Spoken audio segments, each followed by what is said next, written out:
Member. ఆవిడ కూడా పార్టీకి చాలా కష్టపడింది. ఆవిడ కూడా చాలా చేశారు. బట్ ఎందుకని దీనిలో మీరు వైఎస్ షర్మిల గారిని చూపించలేదని చాలామంది ఆడియన్స్ కూడా అడుగుతున్నారు. సో దీనికి మీ ఎక్స్‌ప్లనేషన్ ఏంటి?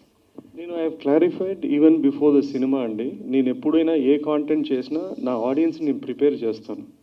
నేను సినిమా చూశాక అరే ఈ క్యారెక్టర్ లేదు అనేది ఎప్పుడు కూడా షాక్ వాల్యూ ఉండదు.